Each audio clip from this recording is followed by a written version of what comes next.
ವೀಕ್ಷಕರೇ, ಮತ್ತೊಂದು ಹೊಸ ವಿಡಿಯೋಗೆ ಎಲ್ಲರಿಗೂ ಸ್ವಾಗತ ಸುಸ್ವಾಗತ. ಮೈಕ್ ಟೈಸನ್ ಈ ಹೆಸರು ಕೇಳಿದರೆ ಸಾಕು ಎದುರಾಳಿಯ ಎದೆಯಲ್ಲಿ ನಡುಕ ಶುರುವಾಗುತ್ತಿತ್ತು. ವರ್ಲ್ಡ್ ಬಾಕ್ಸಿಂಗ್ ಚಾಂಪಿಯನ್ಶಿಪ್ನಲ್ಲಿ ಮೈಕ್ ಟೈಸನ್ ಎಂದರೆ ಸಾಕು ಎದುರಾಳಿಗಳು ಇವರ ಜೊತೆ ಸೆಣಸಾಡೋದಕ್ಕೆ ಎದುರಿ ಹೋಗುತ್ತಿದ್ದರು. ಒಂದು ರೀತಿಯಲ್ಲಿ ಮೈಕ್ ಟೈಸನ್ WBCಯಲ್ಲಿ ಎದುರಾಳಿಗೆ ಒಂದು ರೀತಿಯ ಸಿಂಹವೇ ಆಗಿದ್ದರು. ಎದುರಾಳಿಯ 100 ಪಂಚ್ಗೆ ಮೈಕ್ ಟೈಸನ್ನ ಒಂದೇ ಪಂಚು ಸಮವಾಗಿತ್ತು. ಎದುರಾಳಿಯು 100 ಪಂಚ್ ಹೊಡೆದರೆ ಮೈಕ್ ಟೈಸನ್ ಕೇವಲ ಒಂದೇ ಪಂಚಲ್ಲಿ ಆಟವನ್ನೇ ಮುಗಿಸಿಬಿಡುತ್ತಿದ್ದರು. ವೀಕ್ಷಕರೇ, ಅಷ್ಟೊಂದು ಅಪಾಯಕಾರಿ ಆಟಗಾರ ಮೈಕ್ ಟೈಸನ್. ಇವರ ಅಭಿಮಾನಿಗಳು ಇವರನ್ನ small dynamite, boxing killer, iron man ಎಂದು ಕೂಡ ಕರೆಯುತ್ತಾರೆ. ವೀಕ್ಷಕರೇ, ವರ್ಲ್ಡ್ ಬಾಕ್ಸಿಂಗ್ ಚಾಂಪಿಯನ್ಶಿಪ್ನ ಹೆಸರನ್ನ ಜಗತ್ತಿಗೆ ಪರಿಚಯ ಮಾಡಿದ್ದೇ ಮೈಕ್ ಟೈಸನ್. ಬಾಕ್ಸಿಂಗ್ ಎಂದರೆ ಏನೆಂದು ತಿಳಿಯದ ಎಷ್ಟೋ ದೇಶಗಳಿಗೆ ಪರಿಚಯಿಸಿದ ಏಕೈಕ ವ್ಯಕ್ತಿ ಮೈಕ್ ಟೈಸನ್ ಎಂದರೆ ತಪ್ಪಾಗುವುದಿಲ್ಲ. ವೀಕ್ಷಕರೇ, ಬಾಕ್ಸಿಂಗ್ನಲ್ಲಿ ಇವರನ್ನ ದಿ ಲೆಜೆಂಡ್ ಎಂದು ಕರೆಯುತ್ತಾರೆ. ಮೈಕ್ ಟೈಸನ್ ಮೂಲತಃ ಅಮೆರಿಕ ದೇಶದ ನ್ಯೂಯಾರ್ಕ್ನ ಬ್ರೂಕ್ಲಿನ್ ಎಂಬಲ್ಲಿ 1966ರಲ್ಲಿ ಜನಿಸುತ್ತಾರೆ. ಆದರೆ ಮೈಕ್ ಟೈಸನ್ 2ನೇ ವರ್ಷ ಮಗುವಿದ್ದಾಗ ತನ್ನ ತಂದೆ ಅವರನ್ನು ಮತ್ತು ಹೆಂಡತಿಯನ್ನು ಬಿಟ್ಟು ಹೋಗುತ್ತಾರೆ.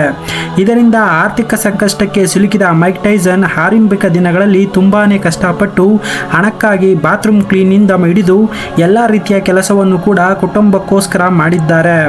ಆದರೂ ಆರ್ಥಿಕ ಸಂಕಟ ತೀರದಿದ್ದಾಗ ಕೆಲವು ಕಳ್ಳತನ ಮಾಡಲು ಶುರು ಮಾಡುತ್ತಾರೆ. ಇದರಿಂದ ಮೈಕ್ ಟೈಸನ್ ತನ್ನ 13ನೇ ವರ್ಷದಲ್ಲಿಯೇ ಬರೋಬ್ಬರಿ 38 ಬಾರಿ ಅರೆಸ್ಟ್ ಆಗಿರುತ್ತಾರೆ.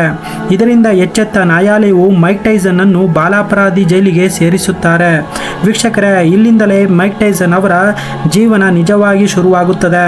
ಕೆಲವು ವರ್ಷಗಳ ಜೈಲಲ್ಲಿಯೇ ಕಳೆದ ಮೈಕ್ ಟೈಸನ್ 3 ವರ್ಷಗಳ ಬಳಿಕ ಅಲ್ಲಿನ ಜೈಲಿನ ಕಮಾಂಡರ್ ಆಗಿದ್ದ ಬಾಬಿ ಸೀವರ್ಟ್ ಎಂಬ ಮಾಜಿ ಕುಸ್ತಿಪಟು ಪರಿಚಯವಾಗುತ್ತದೆ. ಬಾಬಿ ಸೀವರ್ಟ್ ಅವರು ಮೈಕ್ ಟೈಸನ್ ಒಳಗಿದ್ದ ಕಿಚ್ಚನ್ನು ಕಂಡುಹಿಡಿದು ಇವನೊಬ್ಬ ಒಳ್ಳೆಯ ಬಾಕ್ಸರ್ ಆಗಬಲ್ಲ ಎಂದು ಗಮನಿಸಿ ಅವನಿಗೆ ಟ್ರೈನಿಂಗ್ ಕೊಡಲು ಶುರು ಮಾಡುತ್ತಾರೆ. ಬಾಬಿ ಸೀವರ್ಟ್ ಅವರ ಗರಡಿಯಲ್ಲಿ ಬೆಳೆದ ಮೈಕ್ ಟೈಸನ್ ಬಾಕ್ಸಿಂಗ್ ಅಲ್ಲಿ ಅಪಾಯಕಾರಿಯಾದ ಆಟಗಾರನಾಗಿ ಬೆಳೆಯುತ್ತಾರೆ. ವೀಕ್ಷಕರೇ, ಟೈಸನ್ ಕೇವಲ ಒಂದೇ ಒಂದು ಪಂಚನ್ನು ಬರೋಬ್ಬರಿ 100ಕ್ಕಿಂತ ಹೆಚ್ಚು ಸಲ ಪ್ರಾಕ್ಟೀಸ್ ಮಾಡುತ್ತಿದ್ದರು. ಯಾಕೆಂದರೆ ಬ್ರೂಸ್ಲಿ ಅವರು ಒಂದು ಕಡೆ ಹೇಳುತ್ತಾರೆ, ನಾನು 100 ಥರದ ಪಂಚ್ ಕಲಿತವನಿಗೆ ಎದುರೋದಿಲ್ಲ, ಆದರೆ ಒಂದೇ ಪಂಚನ್ನು 100 ಸಲ ಕಲಿತವನಿಗೆ ಎದುರುತ್ತೇನೆ ಅಂತ. ಹಾಗೆ ಮೈಕ್ ಟೈಸನ್ ಕೂಡ ಒಂದೇ ಪಂಚನ್ನ ತುಂಬಾ ಸಲ ಪ್ರಾಕ್ಟೀಸ್ ಮಾಡುತ್ತಿದ್ದರು. ಮೈಕ್ ಟೈಸನ್ 20ನೇ ವರ್ಷದಲ್ಲಿ ಇದ್ದಾಗ ತನ್ನ ಮೊದಲ ವರ್ಲ್ಡ್ ಬಾಕ್ಸಿಂಗ್ ಚಾಂಪಿಯನ್ಶಿಪ್ನ ಕಣಕ್ಕೆ ಇಳಿಯುತ್ತಾರೆ. ತನ್ನ ಮೊದಲ ಪಂದ್ಯದಲ್ಲಿಯೇ ಟ್ರೇವರ್ ಬ್ಯಾಬಿಕರ್ ಅನ್ನು ಸೋಲಿಸಿ ವರ್ಲ್ಡ್ ಬಾಕ್ಸಿಂಗ್ ಚಾಂಪಿಯನ್ಶಿಪ್ನ ಅತ್ಯಂತ ಚಿಕ್ಕ ವಯಸ್ಸಿನ ಚಾಂಪಿಯನ್ ಎಂಬ ದಾಖಲೆಯನ್ನು ಬರೆಯುತ್ತಾರೆ. ವೀಕ್ಷಕರೇ, ಮೈಕ್ ಟೈಸನ್ 1980ರಲ್ಲಿ ಬಾಕ್ಸಿಂಗ್ ಅನ್ನು ಶುರು ಮಾಡಿ ತಮ್ಮ 19 ಪಂದ್ಯಗಳವರೆಗೂ ಒಂದು ಸೋಲನ್ನು ಕೂಡ ಕಾಣಲಿಲ್ಲ. ಒಟ್ಟಾರೆ 58 ಪಂದ್ಯಗಳನ್ನು ಆಡಿರುವ ಮೈಕ್ ಟೈಸನ್ ಬರೋಬ್ಬರಿ 50 ಪಂದ್ಯಗಳನ್ನು ಅವರೇ ಗೆದ್ದಿದ್ದಾರೆ. ಒಂದು ಕಾಲಘಟ್ಟದಲ್ಲಿ ಬಾಕ್ಸಿಂಗ್ ಎಂದರೆ ಏನು ಎಂಬುದೇ ಎಷ್ಟೋ ದೇಶಗಳಿಗೆ ತಿಳಿಯದೇ ಇರಲಿಲ್ಲ.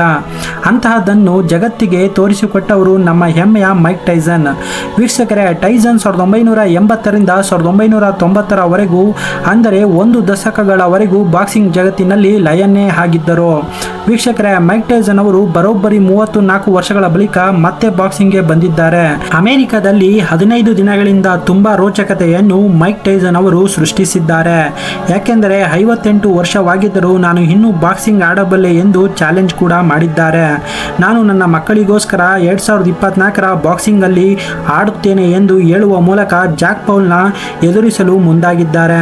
ವೀಕ್ಷಕರೇ, ನಿನ್ನೆ ನಡೆದ ಜಾಕ್ ಪೌಲ್ ಮತ್ತು ವರ್ಸಸ್ ಟೈಸನ್ ಬಾಕ್ಸಿಂಗ್ ಪಂದ್ಯದಲ್ಲಿ ಟೈಸನ್ ಅವರನ್ನು ಸೋಲಿಸಿ ಜಾಕ್ ಪೌಲ್ ಅವರು ಇತಿಹಾಸವನ್ನು ಸೃಷ್ಟಿಸಿದ್ದಾರೆ. ವೀಕ್ಷಕರೇ, ಜಾಕ್ ಪೌಲ್ ಅವರು ಗೆದ್ದ ನಂತರ ಈ ಹೇಳಿಕೆಯನ್ನು ಹೇಳುತ್ತಾರೆ, ನಾನು ಮೈಕ್ ಟೈಸನ್ ಅವರಿಂದ ಇನ್ಸ್ಪೈರ್ ಆದವನು. ಅವರಿಂದ ಹೇಗೆ ಬಾಕ್ಸಿಂಗ್ ಆಡಬೇಕು ಎಂಬ ಆಟವನ್ನು ನೋಡಿ ಕಲಿತಿದ್ದೇನೆ. ಮೈಕ್ ಟೈಸನ್ ಯಾವತ್ತಿದ್ದರೂ ಗ್ರೇಟೆಸ್ಟ್ ಆಫ್ ಆಲ್ ಟೈಮ್. ನಾನು ಅವರಿಗೆ ಯಾವಾಗಲೂ ಋಣಿಯಾಗಿದ್ದೇನೆ ಎಂದು ಹೇಳುತ್ತಾರೆ. ಇನ್ನು ಸ್ವಲ್ಪ ನೆಟ್ಟಿಗರು ಈ ಬಾಕ್ಸಿಂಗ್ ಶೋ ಅಲ್ಲಿ ಸ್ಕ್ರಿಪ್ಟ್ ಆಗಿದೆ, ಅದರಿಂದಲೇ ಟೈಸನ್ ಅವರು ಹಣಕ್ಕಾಗಿ ತನ್ನ ಮಕ್ಕಳ ಭವಿಷ್ಯಕ್ಕಾಗಿ ಈ ಆಟವನ್ನು ಸೋತಿದ್ದಾರೆ ಎಂದು ಕೆಲವರು ಆಧಾರ ಸಮೇತ ಆರೋಪಗಳನ್ನು ಮಾಡಿದ್ದಾರೆ. ಈ ರೀತಿಯಲ್ಲಿ ಅಮೆರಿಕದಲ್ಲಿ ಬಾಕ್ಸಿಂಗ್ ವಲಯದಲ್ಲಿ ಬೆಂಕಿಯನ್ನೇ ಹತ್ತಿಸಿಬಿಟ್ಟಿದೆ. ವೀಕ್ಷಕರೇ, ಮೈಕ್ ಟೈಸನ್ ಅವರ ಬಗ್ಗೆ ನಿಮ್ಮ ಅಭಿಪ್ರಾಯವೇನು ಅಂತ ಕಮೆಂಟ್ ಬಾಕ್ಸ್ನಲ್ಲಿ ಕಮೆಂಟ್ ಮಾಡಿ ತಿಳಿಸಿ. ಹಾಗೆ ನೀವು ಇನ್ನು ನಮ್ಮ ಚಾನಲ್ನ ಸಬ್ಸ್ಕ್ರೈಬ್ ಮಾಡ್ಕೊಂಡಿಲ್ಲ ಅಂದರೆ ಬೇಗ ಸಬ್ಸ್ಕ್ರೈಬ್ ಮಾಡ್ಕೊಳ್ಳಿ. ಈ ವಿಡಿಯೋ ಇಷ್ಟವಾಗಿದ್ದರೆ ಲೈಕ್ ಮಾಡಿ ಮತ್ತು ನಿಮ್ಮ ಫ್ರೆಂಡ್ಸ್ಗೆ ಶೇರ್ ಮಾಡಿ.